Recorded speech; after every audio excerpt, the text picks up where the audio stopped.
Hello everyone and welcome to Talking Business with me, Danny Pardo. This is the first in a series of 2 interviews with the authors of this book, The Startup Teacher.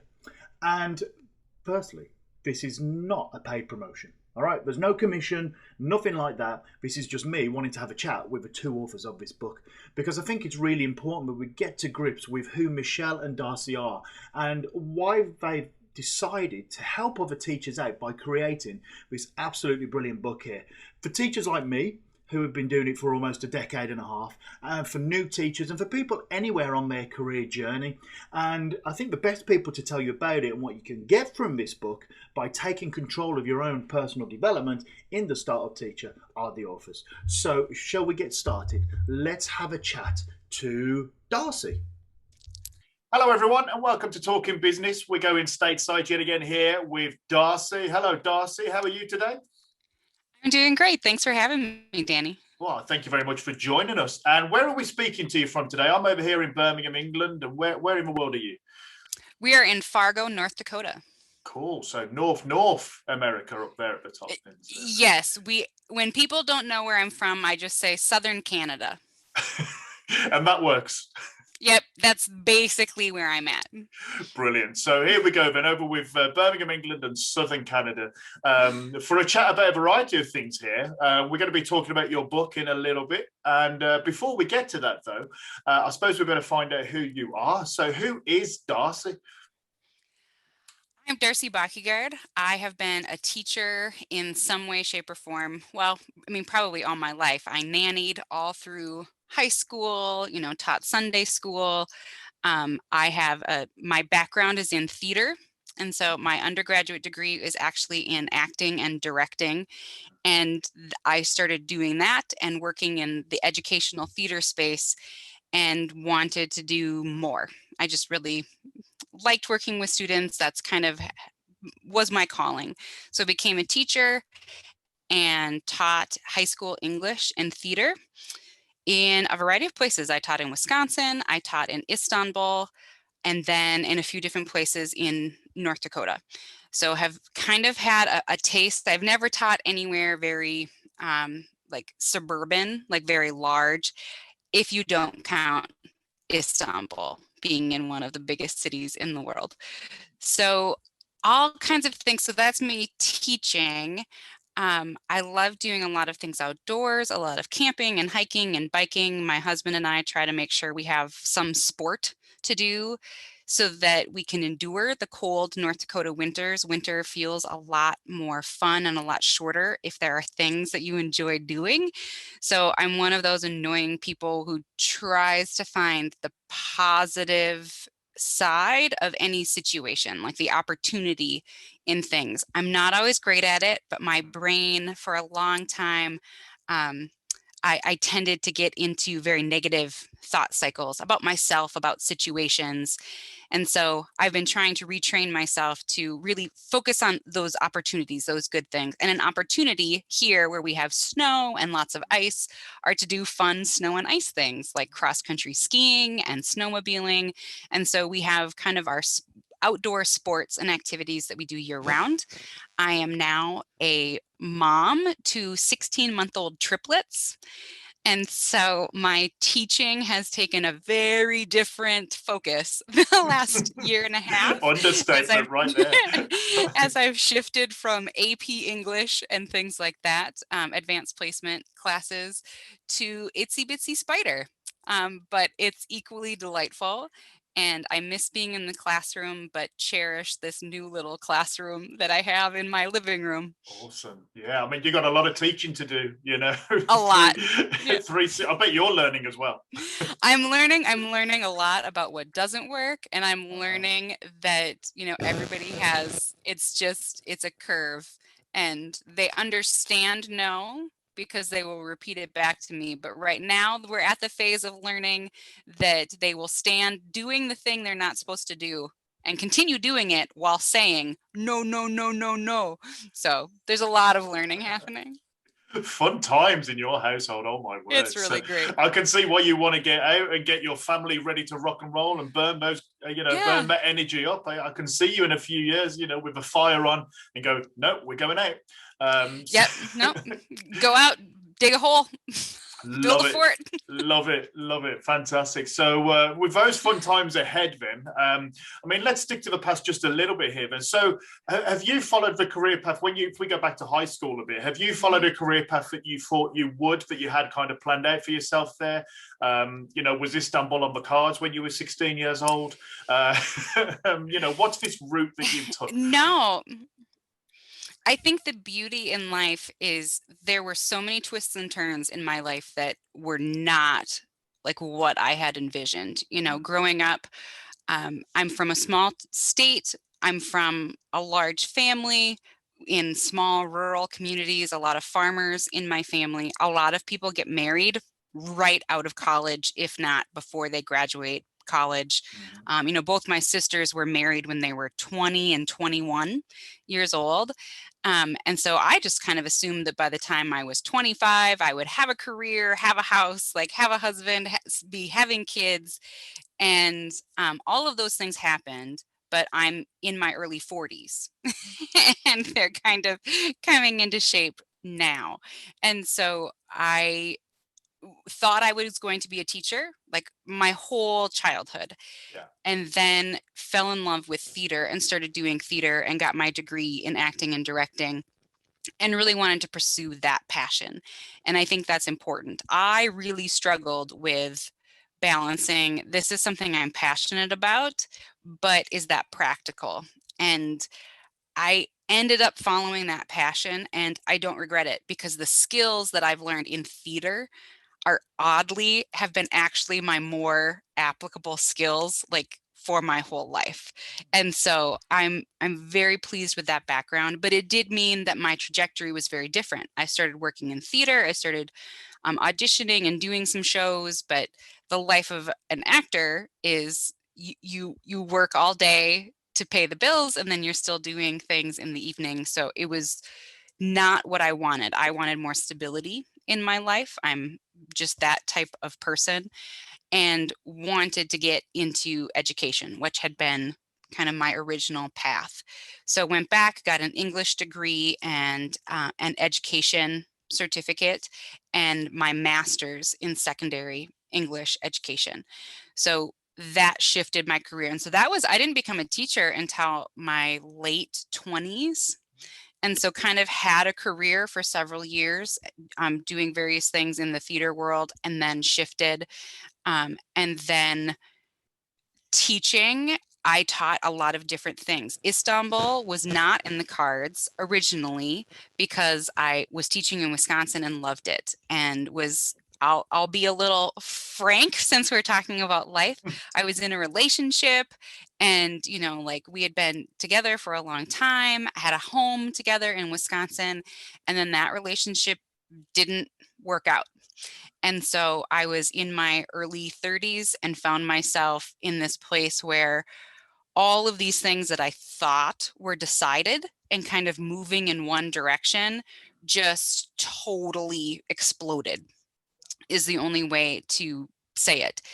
And so I moved back to Fargo to kind of just regroup, kind of be close to my family. But in moving back to Fargo, I made that decision. Well, I thought by the time I was in my mid 20s, and certainly by my early 30s, that I would have all of these stereotypical things in my life. And I don't. So what else have I always wanted to do? I studied abroad in college for a semester. I lived in London, so got to visit some of your neck of the woods a bit and loved that experience. I grew up in a large town in North Dakota of 8,000 people. Wow. And it's a larger town, and Fargo, our largest city, is about 200,000 people. And our whole state, which is fairly large, is about 600,000 people. So it's totally different to come that's incomparable, isn't it? To compare that to London and Istanbul, that's not even a comparison. There's nothing to compare. So, right, doing high school activities, sports and things, it's very common in my state to drive 2-3 hours to go play a basketball, to get to another team, to go play a basketball game and then come home. Well, you drive 2-3 hours in England. You can You're go in all Scotland, kinds of yeah. places. You're Like, either right, in you can go Scotland or France, yeah. like, yeah, you're in different countries at that point. And so it's just a very different speed and environment of life. So I was like, well, what else do I want to do? And so I went to an international teaching fair, which, if that is something, if you have people who are interested in being educators, and originally I kind of thought, well, it would be really great. I loved living in London and being in England. It would be great to go somewhere like that. I speak the language. It would just be, Always helps. it always helps. And I went to this international teaching fair, and it's a 2-day thing. You set up interviews. I had 8 job interviews in the course of 4 hours. I had 5 job offers by the following morning, and by noon, so the conference started at noon one day. By noon the next day, I was signing a contract to go teach in Istanbul for 2 years. So it's very, very fast. And Istanbul was not on my list, but it was teaching all theater. I was the director of Your theater passion. there. Right. So it was this kind of full circle thing where I love teaching English. I really do. But if I had my choice, I would teach theater all the time. It's what I'm passionate about. And so I got to move to Istanbul to direct plays and teach theater courses to those students. And it was remarkable. And then life, just life again. Happens. Yep, life Life happens. happens. I did my 2 years. I had started dating someone here in North Dakota before I moved. And we had both just agreed, like, well, I'm leaving. Like, this was what it was. And we just kept seeing each other. Like, he would travel, and like we just kept meeting. So we got to meet. I got to travel all over the world and just meet him. And then we had to make a decision. And so I moved back to Fargo so that we could be together. And now 10 years later, we're still 8 years later, I think 10, 11 years counts those years I was in Istanbul. We're together, and I have all those things. I have the home, I have the career, I have my husband, I have triplets. But it was a very circuitous path to get to that. And I taught and left the classroom to go do professional development. And that's how I found Michelle. She and I met through some work with various conferences, and clicked, had a lot of similar philosophies. And then she and I ended up writing a book together. So life just takes you on all of these different paths. And I always feel like I'm sounding so cliche, because my students would ask me questions and I would say, I know that this is just like the most adult cliche things to say, but life has a way of just working out. It's going to be different than you expected. And there are going to be patches that are really hard. There were times where I wasn't sure if I was going to be able to pay bills. In my early 30s, I moved back in with my dad because I was suddenly single and just, like, wasn't sure what I was going to do, and decided to save up money, like all of these things that were really hard for me to do as an independent adult. But you get through those stretches, and those stretches always come up of those challenges. But in all of those challenges, there's a different opportunity. And ultimately, I'm so grateful that relationship that I thought was my relationship for the rest of my life, I'm so grateful that did end. As painful and as awful as that year was for me, I'm so grateful, because none of these other things would have happened. I never would have moved to Istanbul. I never would have traveled all over the world. I wouldn't be here. I would never have met Michelle and written this book. There's just all of these things that, as you're thinking about your future, don't worry about having everything figured out. I taught juniors and seniors, and I saw the stress every spring of going to university and having applications and all of this stuff, and it's really scary. Yeah. And like it's right to be scared and nervous. I'm scared Yeah, and yeah. nervous all the time. Oh, same, yeah. I mean, But I never, I never tire of hearing these stories that go against the grain of pick something at high school or senior school, secondary school where we are, then pick something at college, then pick something at university, then do that forever. And then tick all those boxes. And then by the time you're 25, 30, you should be A, you should be B. And I think of all the people I've spoke to, there's about 2 who have followed that path. and at 16 have said, I'm doing this, and are still doing it at, say, 40, 45. I'm not one of them. You're not one of them. No. Because it's rare. It's so rare that Yeah, happens. of my siblings, I guess 2 of my siblings did. Like, my one sister always wanted to be a nurse, and she's still in nursing, but in a very different capacity than she was. And I have one brother. He's one of the only people that I know. And early on in high school, he wanted to be a civil engineer. He became a civil engineer, and he is still a civil engineer. And he is, but that works for him. And that's what he wanted. And he's also found different ways to expand his horizons in that field too. But yeah, it's so rare. What I'm sure you're more up on this. It changes every year because there's so much, fluctuation. But I've heard that like 50% of the careers that young people today are going to have don't even exist yet. Yeah, there's a variety of stuff. It depends. Statistics. I've heard it 20%. I've heard 30%. It depends which website you read, but that is true. And us as teachers are in that really difficult job. I was chatting to a social media manager the other day, and I was saying that 10 years ago, if I'd said to a student, you could be a social media manager, they would have gone, no, I can't. Doesn't exist. Because nobody's going to pay me to write somebody's Instagram posts. Nobody's going to pay me to write a Facebook post. But that is a valid, well-earning, good reputation kind of job. And who knows, in 10 years, well, I'll be standing in a classroom and going, well, today you could be it's difficult. Right. All of these things that are happening of people are turning, looking for food deserts, and they're turning warehouses into vertical farming spaces in cities. I mean, like, just all of these things that were not things that we thought of. Like you said, 5-10 years ago, let alone 15-20 years ago, when so much of education, the structures were set in place. And even stuff that's not necessarily new. I mean, in Birmingham, where we are, we've got things like tram construction.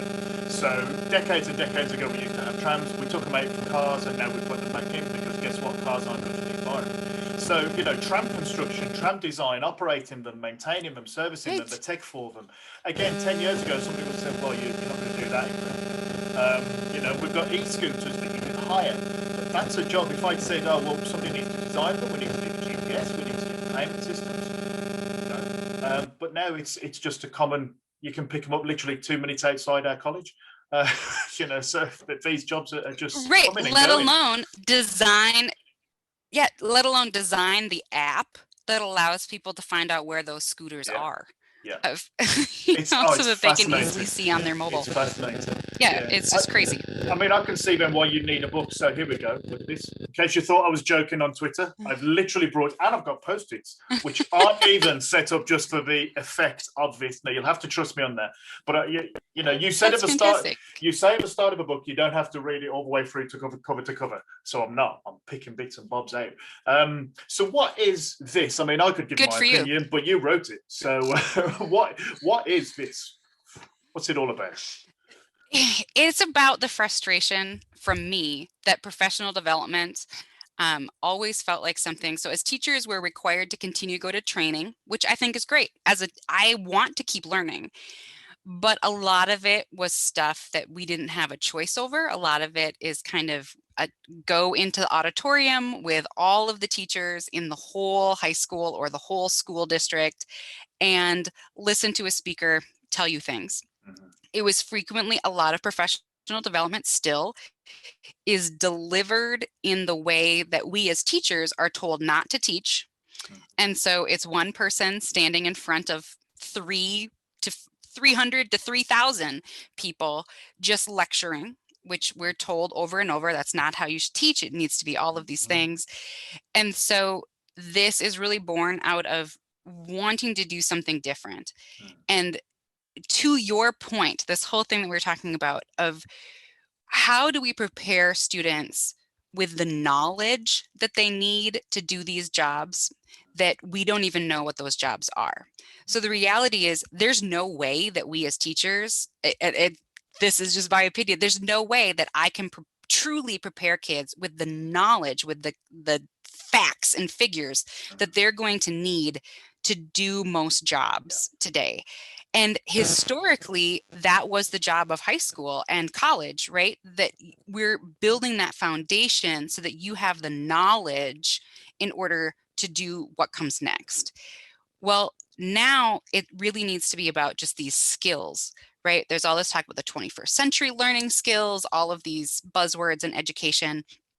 And there's just not that same emphasis for teachers in terms of how we train teachers. So there are all of these things that teachers are being asked to do, and there's all of this excitement, rightfully so, about we need to innovate, we need to change education. We can't just be delivering content. It can't be about knowledge. It needs to be about all these other things. Yet we haven't innovated how we provide professional development for teachers. So I wanted, and when I transitioned from the classroom to designing professional development, I wanted as much as possible to give teachers time and credit for creating things they were actually going to use in the classroom. Because I found the best PD when I really got inspired and fired up and was just excited about whatever it was. I didn't have the time to actually do anything with those ideas. Like the next day I was back in my classroom. So it was kind of like hit or miss of how much of that actually made it into my teaching practice. So why wouldn't we give teachers the time and the support to actually create things for their classroom? And it was about in that time that I met Michelle, and she was doing a lot. She knows way more about the startup world and kind of social entrepreneurship. And she was talking about all these ideas. And she kept talking about how she had always wanted to write a book about this. And I thought she was kidding in talking to me. And then as we kept talking about it, it just made sense. I was working on giving teachers continuing education credit for designing lesson plans. Why couldn't we just add this little bit of support structure that asks teachers questions to help them think through, all right, this isn't working in my classroom, or I want to do this new thing. Like, how can I problem solve to design a solution? And it really worked in well with my philosophy, my personal philosophy of how do I find the possibility in this problem? How do I find the opportunity here in something's not going well and not working quite right in my classroom? So how do I fix it? How do I find a possibility in this? And through all of that, the book was born and like went through a lot of iterations and a lot of time. I was working furiously in the hospital until they started prepping me to deliver my Oh my triplets. word. And then spent a lot of time between feeding them late in the night when they were, much a year ago, late in the night, writing and working. So, I mean, my dream would be twofold that this helps develop a new mindset for teachers even when teachers are being trained so that they get this mindset, which ultimately is the mindset that we're saying we want teachers to model for students, but we never train teachers in that mindset and we don't nurture that mindset in teachers. So there's this weird thing like, right, it's really hard to teach something that you don't know and haven't experienced. So I hope that that happens, that we're training teachers and cultivating this mindset. But I also want to give teachers the opportunity to work on what matters to them. I became a teacher because I love helping young students discover their passions. And I love just experiencing that transition and that all of those thought bubbles and all of that understanding happening. And I didn't go into teaching to do standardized tests. I didn't go into teaching to fill out paperwork. I have like some of those challenges. So I hope that this allows teachers to get back to some of that purpose that drove them into teaching, that called them into teaching in the first place, so that they can rekindle that spark Yeah, if it has yeah. weakened a little bit. It's funny how you say that. I mean, it's such an interesting profession, but we are around about 7,000 miles away. And it's like you were reading a script from my head there, where you were saying some of those things. And I think all teachers have. We've walked into that big lecture hall and been told how to do something and gone, or the irony being that you get told how to do small group work. While you're sitting there, a group of 200 of you being told how to do anyway. I'm sure you get the gist of that, and that's something that kind of got me interested in the book. One, chatting to you and Michelle on Twitter, but also, the startup teacher, and I understand the premise of that a bit now. So this is, a bit of background on me. This is year 15 for me now in teaching. I've kind of been there and done that, and I still enjoy it. It's a very challenging job. I'd like to find a teacher who doesn't say that. But it was to try and kind of get that little bit of a spark and a fire going. And yours is one of the few things I've read that actually take into account that you've still got a mandate of what to teach. So, I mean, to use your terminology, it's what the district tell you you've got to teach. We have our national curriculum and our exam boards that say you will do this and that. And it is hard. And a lot of things are either completely kind of wishy-washy, do all this fancy stuff, do all these fun activities, but they forget the fact that you've actually still got to teach stuff, which your book seems to kind of go in with. I wanted to pick one or two things out. I'm not going to ask you to quote what's on page 42 or something to see how much you know it. Thank you. But it was the one on page, if anybody's reading it, page 36, where you're talking about...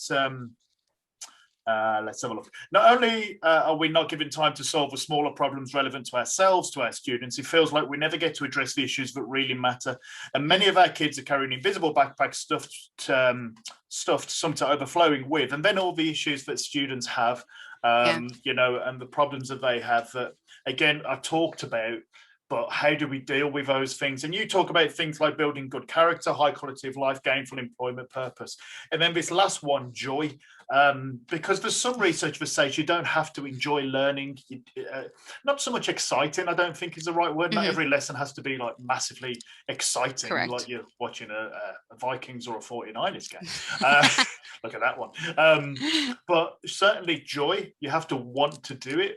And that's something that just gets kind of added on as a make sure the kids are enjoying it, or make sure they're learning something, and then it kind of goes disappears out the wayside. Is that some of the things what you've experienced? It sounds like it might be. I think yes, in part because there are so many things in what you said that all resonate and click, that we have these things we're required to teach, but then, like you said, we're told, and then make it relevant and fun.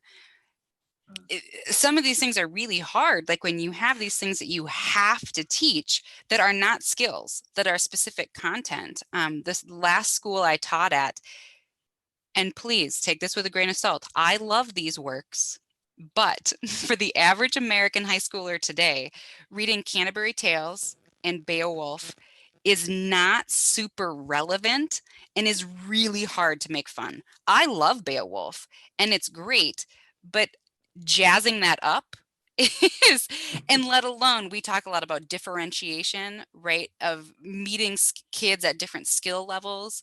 So I'll have a classroom where in one classroom, my seniors, I will have kids who are reading at a 5th grade level, and I will have kids who are reading at a college level. Well, that's a huge difference in one classroom to say, well, we're all going to read the same text. We're all going to read Beowulf, which is kind of hard to read anyway, even if you're a great reader. So how do you make that joy? And I think sometimes what happens, and I was a tech integration coach, so I love education technology, and I think it's great. But sometimes I think we miss that something that's flashy and fun is not necessarily, it's not sparking the same joy and authentic curiosity for learning. And so maybe even a better word for me is like that curiosity. And curiosity, I think, leads to joy, because there's then that joy of discovery and the joy of finishing something that was hard and the joy of accomplishing and creating and all of those things. So sometimes I think the flash of something fun actually makes it harder for us to cultivate that true joy of learning and that true curiosity. And that joy of learning is what ultimately is going to keep and carry people through life. Like, right, even if you explore 10 different careers, it's your curiosity and interest in doing those things that is going to keep you exploring. And some of that is you're going to keep exploring in order to find that. Like, right, you're going to discover that it's not there, and it's not there every day in anything. Like, I love teaching, but there were days where I would end going like, I can't, like, this is just too hard, but I love it at the same time. So yeah, there were a lot. And like you said, then these huge issues like homelessness and kids who are coming to school hungry and kids who are dealing, I remember distinctly one day when a girl came to second period, which was at 8:40 in the morning, and she walked in the room and I could see that she had been crying, and I took her in the hallway and just said, hey, like, what's going on? And she was like, well, I just found out that I'm pregnant, and I don't know what I'm going to do. And I was like, I think that English is not your priority right now. Like, I think that we need to focus. So, right, like, until we take care of some of these huge real world problems, there's this 16-year-old standing in front of me who just found out she was pregnant. That is a huge invisible backpack that she confided in me so I could see that problem. But how many kids do that? I think kids are carrying around a lot that they don't tell us about. And they're protecting themselves, they're protecting us, they're doing what kind of we in society tell them to do. But it's really hard to learn and to cultivate that joy of learning and that curiosity when you're not sure where your next meal is going to come from, or you're not sure, like all of these invisible problems. So it's very rare that teachers, the people who are the front line of defense, like, we're the people who see these kids. There were, particularly my theater students, I know that in the course of weeks during shows, I saw those students more than their parents did. And so if there was something going on in that kid's life, I was probably seeing them more than the other adults in their life.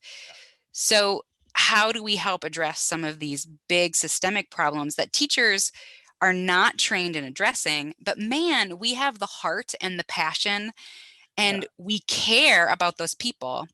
And if we, Yeah, so sorry, I was just going to say, I mean, that story you've just told there, that's obviously a big credit to you that student would tell you, I mean, thank you. That's kind of you to say. Oh, you're just an English teacher. This belief that you are just a teacher is a bit bizarre. And I have heard people moaning that, oh, I'm a teacher. Now I've got to be a social worker. Now I've got to be a healthcare worker. Now I've got to be a first aider. Now I've got to be security. Now I've got to be a therapist. Now I've got to be a counsellor. And I get that it's hard to do 10 different jobs. But also as a teacher, okay, yeah, they've got to learn stuff. All right, they've got to pass tests. I get that. I know what pays my mortgage. I'm not going to make any kind of lies about that. But also the role of a teacher, and anybody getting into the profession, has to understand that it's a lot more than standing there and telling kids what to write down.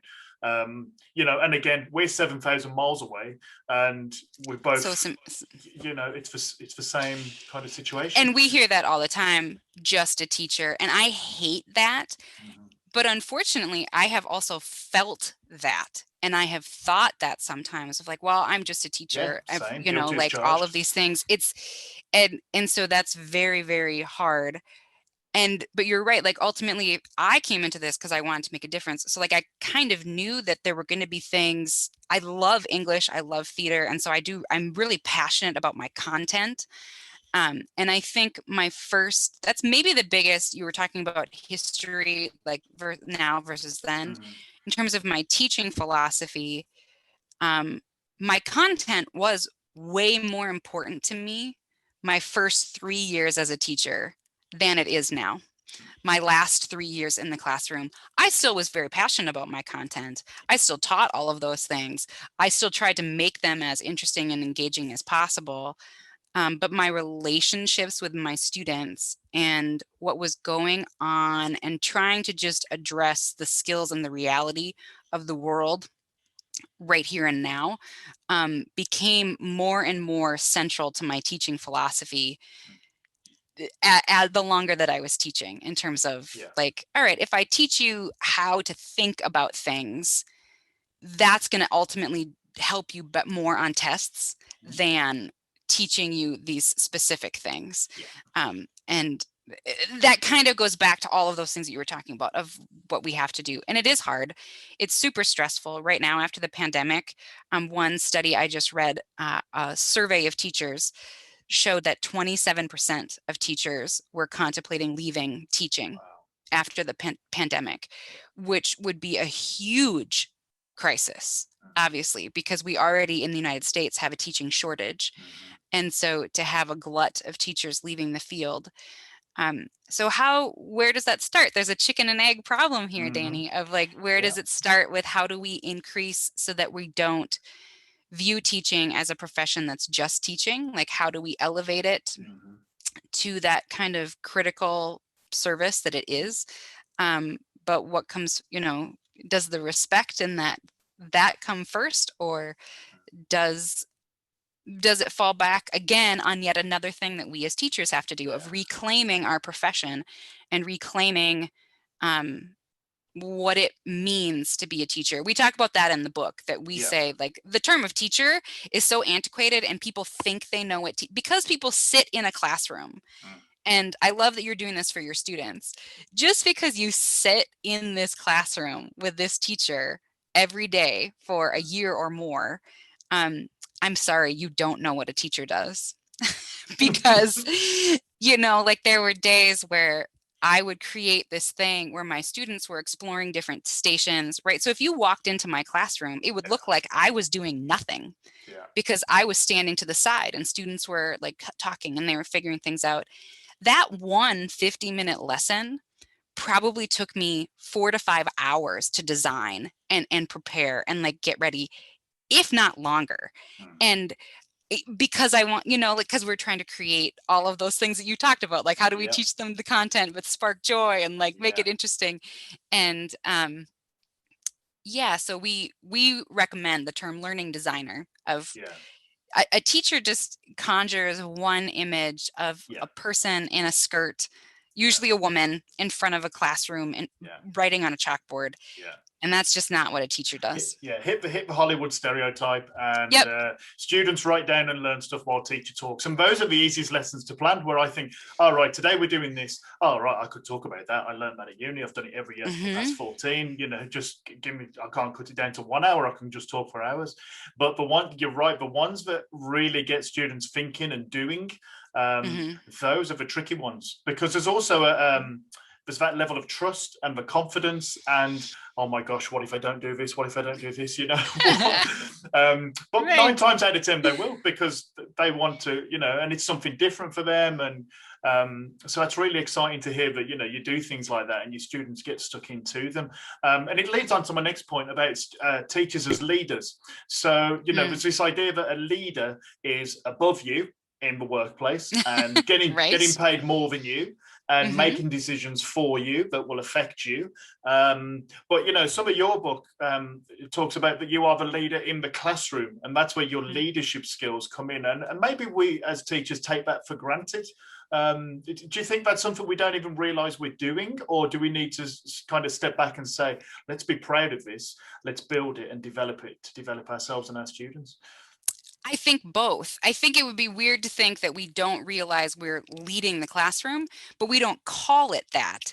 And so often in education circles, if you talk about school leadership, if you talk about the leadership, it's synonymous with administration, with principals and superintendents and headmasters, whatever that hierarchy, like you said, the person above you.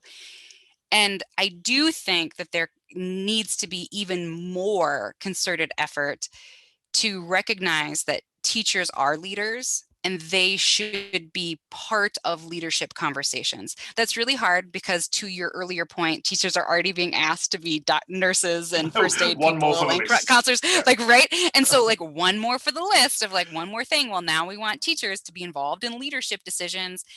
And there is a reason why those people are paid more, because of some of the hard decisions that they have to make, and they work more of the year. I mean, like, it's just a different job. Yeah, it's a different job. Yeah. But I think, yeah. And so I think that, to your question, I do think the first step is us as teachers saying, yes, I am a leader.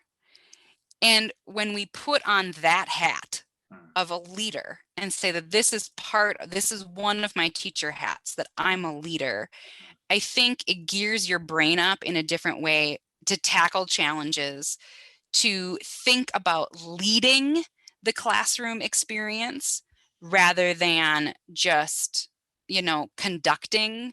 I know that a conductor is a leader too. And so that's not a great analogy. Like, that was just the first thing that came to my head. But,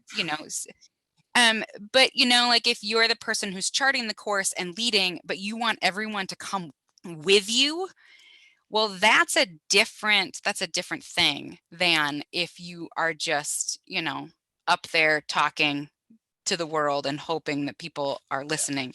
But if you're leading your classroom, I think it implies that you're more with the students on that educational journey and you're leading them through it.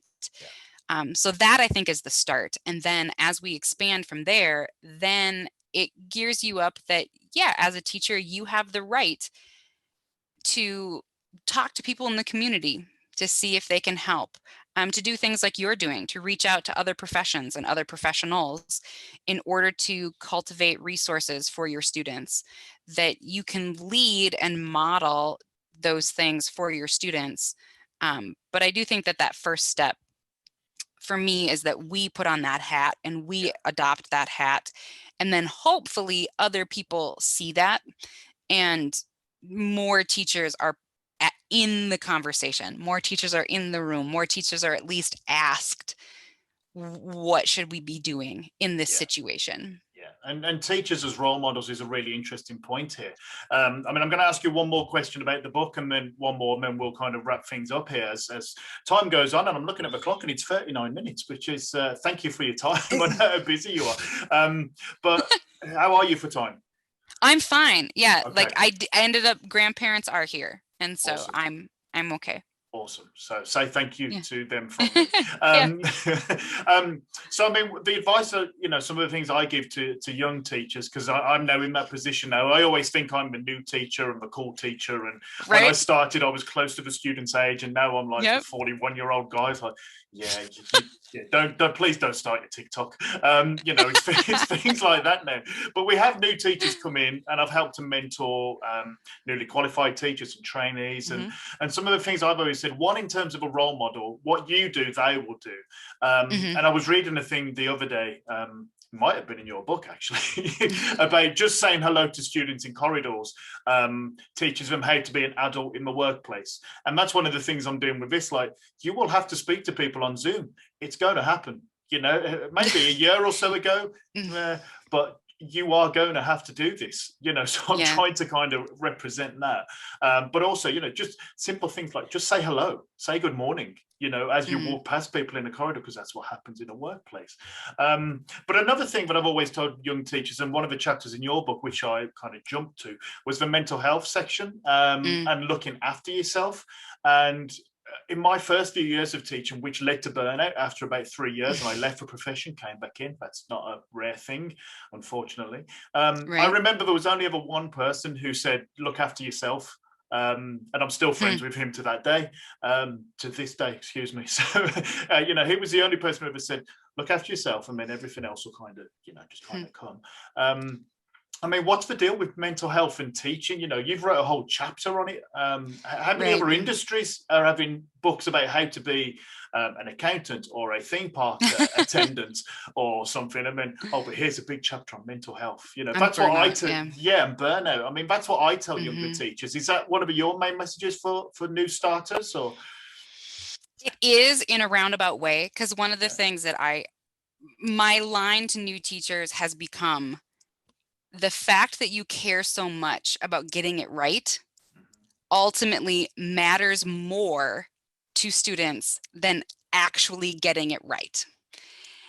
Like the fact that you Yeah. care Yeah. is ultimately what they need.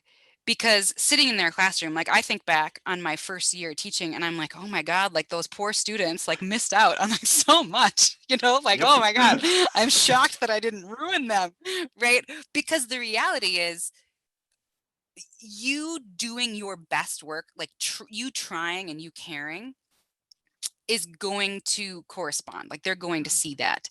And so I think part of that then though is caring for yourself, because like, so that's kind of what I'm saying.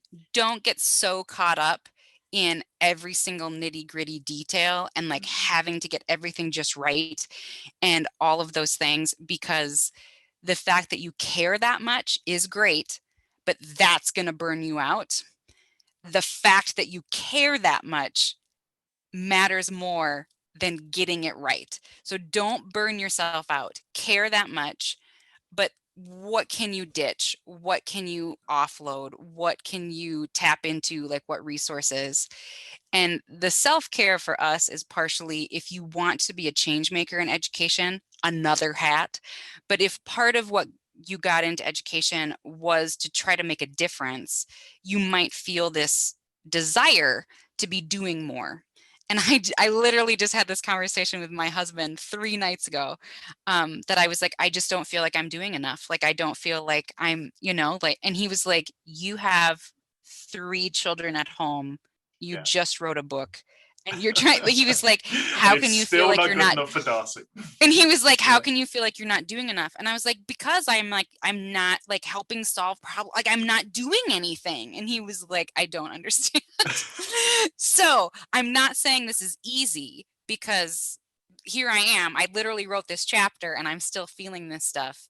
But we found that, again, you go back and you do some of those mental things, you get through that. Because as there's that old saying, if you don't take care of you, you can't take care of them.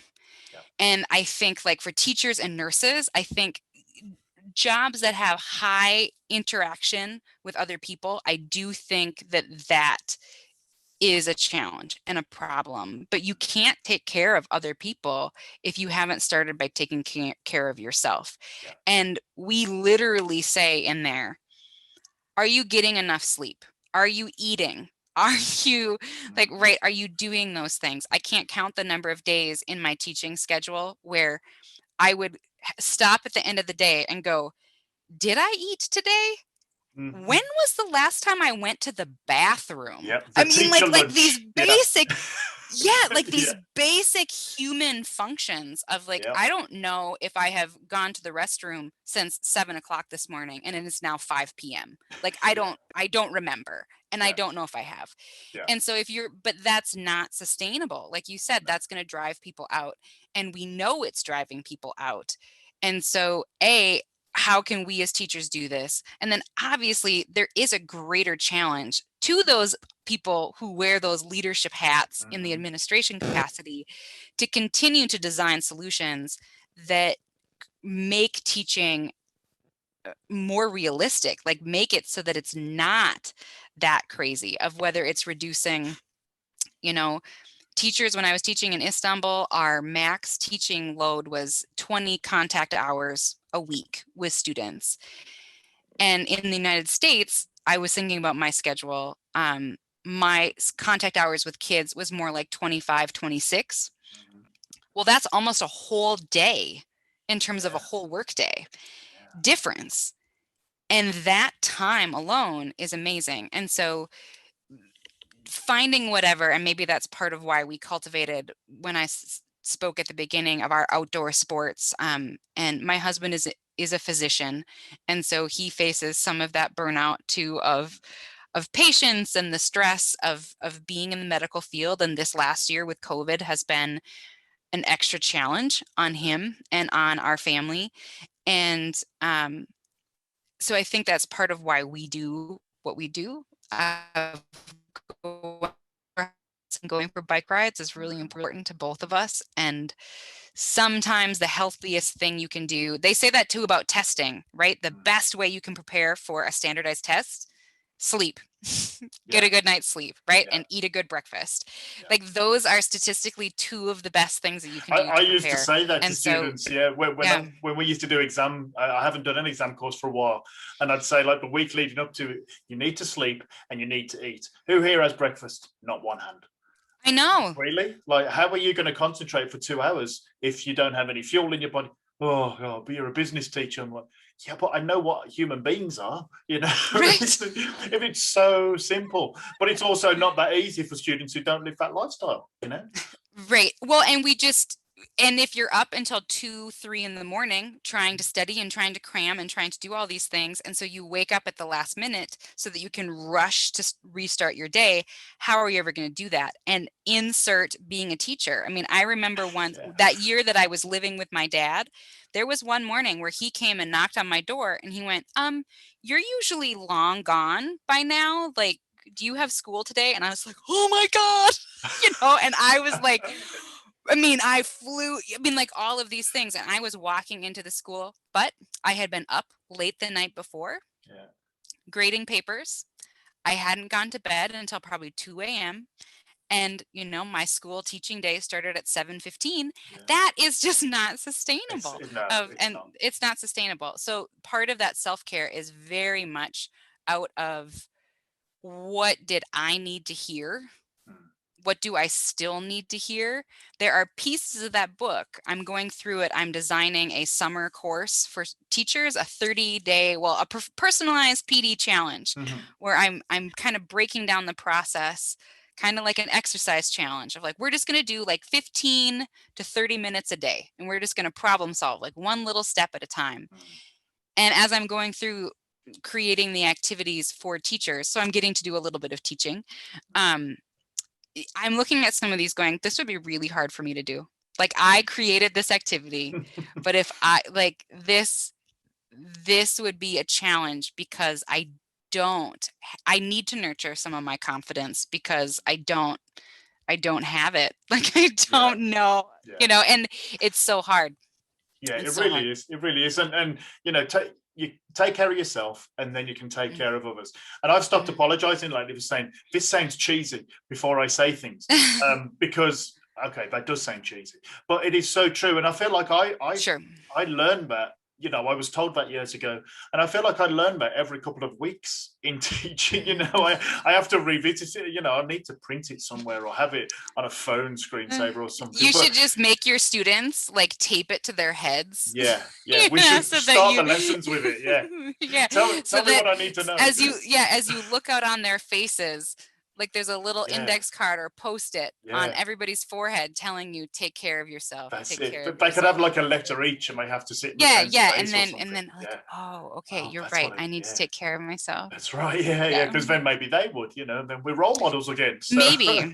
Right. And it's so hard, like this year where we're losing, there are so many pieces of that, like human contact.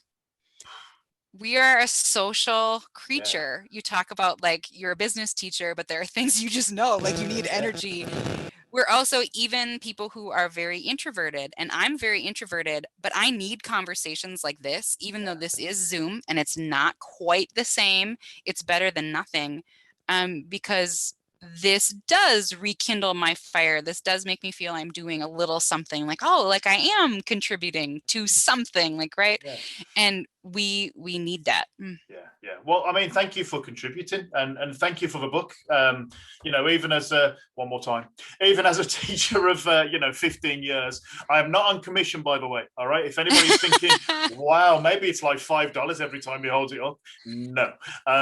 We can talk about that afterwards. But, sure. Like I'm going to owe you all this money. Yeah. See, business teacher. But as a teacher of 15 years, I'm going, oh my gosh, how did I forget that? And I'm sure new teachers would probably read it and go, oh, I'll try that. And that's why that kind of training and literacy and advice is rare, I think, in teaching. But everybody can kind of pick snippets from it. So thanks I to hope you so. and Michelle for writing it. I wanted to ask one last question, but I haven't prepped you for, because that's the kind of guy Okay. I am. So if you could go back to when you were like 17 or 18, the same age as my students and people listening. Okay. Oh, I can tell you know what's coming, don't you? No, but my brain is jumping and guessing. Okay. And if you could give yourself a piece of advice, or you wish somebody had given you a piece of advice that you would have stuck with and maybe took as your mantra and sellotaped it to students' heads, you know, what would that advice be for younger Darcy? I think similar to what I said, that I've learned through going through a lot of ups and downs in life, it's going to work out. It's going to work out. Part of that conversation I mentioned with my husband, I was asking him about cognitive behavior therapy. I was like, I feel like I need to do a little cognitive behavior therapy because I've been in a pretty negative mental cycle the last couple of weeks, like just right now in my life personally. And he and I talked through it. And it's the same kind of thing that when I was younger, though, I didn't have any tools for figuring that out. It's going to work out. It's going to get better. I know the future is very scary and there's a lot of places that it can go. But I always tell my students, whatever you're going to do after this is so much better than high school. Like I was really scared to go to college and to go to university and to do that next stuff. But it was so much better, and it was scary and it was terrifying, and I fell and I screwed up. And as my husband, as we were talking about this cognitive behavior therapy, he was like, well, what are you so worried about? And at one point in the conversation, I said, well, I guess I'm worried that unless I can like change and like be better, that I can be better, like our kids are going to get screwed up. And he was like, and what's the worst outcome that could happen? And I was like, well, they could end up like me because I'm in this negative mental space. And he looked at me and he goes, so a successful teacher and author who's married to a doctor and has 3 beautiful children and lives in a home. And it was, yeah, it was that slap in the face that I'm standing there crying because I'm just in this negative space. So I guess the second thing I would say, because I was not good at this and I'm kind of surprised and a little proud of myself for having the conversation with my husband, find those allies, those people that you can always go to and that you can trust to confide in, because you can't do it alone. I'm a very independent person and I always feel like, well, if I can't figure this out by myself, then I'm a failure and I can't do it. And, you know, my husband slapped me with some perspective the other night, and he's dead right. And so find that person for you, not just your cheerleader. I think you need a couple people for perspective. You need your cheerleader, the person who is just always going to be like supportive to you and like caring and nurturing. And you do need that person like my husband who's going to give you a little bit of that perspective, not in a mean way. He was very gracious when he said it to me, but I needed to hear that. Like, right, if I screw up my kids, what, they're gonna become me, and like that's a bad thing. Yeah. But that's where my head was. And so also, if that is where you are at any point in your life, you're not alone. It's very normal. But you can work through that. And I don't think, you know, in my early 40s, I think I'm finding that mental health piece for myself more and more for the first time. Wow. Again, you know, it's speechless. That doesn't happen very often, you know. But again, I feel like I'm resonating so much with what you're saying. You know, I'm 41, and I'm going, oh my gosh, yeah, we've had that conversation. You know, me and my wife. Yes. It's like I can imagine it's exactly the same conversation, other than like the details of how many kids and things. Like, right, of just like Stunning. some of those little things. Yeah, but you need that person. And yeah, I think when I was 18, if I was 16, if I had reached out a few more times, I got through those bumps in life. I've been talking about that this whole conversation. I got through them. I think I would have got through them with more joy and grace, and just felt better if I had done some of those things. So I'm a very introverted, independent person, but you need others as well. You do. So, oh, brilliant. Okay, so thank you. That's absolutely stunning. Thank you so much for your perspective on everything. Really, I can't thank you enough for that. So, where do we buy your book? Best place to buy it? Amazon. Yeah, thought it might be. So, there we go. That's a nice quick answer, wasn't it? Yeah. So, Darcy, thank you so much. What I'll do is I'll stop recording, stay on the line for a second, we'll say a quick cheerio. But for now, I'll just thank you for your advice and your insights into the teaching profession. No matter where you are in the world, it would seem they seem to apply. We'll keep in touch. But for now, thanks so much for talking business. Really appreciate it. Thank you for having me. Thank you, Darcy. Really appreciate you sharing your career journey with us there. What a ride it has been for you, and also why it's so important for teachers to take control of their own personal development and really find that passion for what they are interested in and deliver that back to the students, which is the most important thing. So thank you so much, Darcy. And thanks to everybody for listening and watching. Feel free to like, share, subscribe, rate, review, and do all those good things. I really appreciate it. You can find me on your social medias by having a look for Pardo's Business. And I look forward to seeing you again, or having you listen to me again on Talking Business with me, Danny Pardo. Thank you. Bye-bye.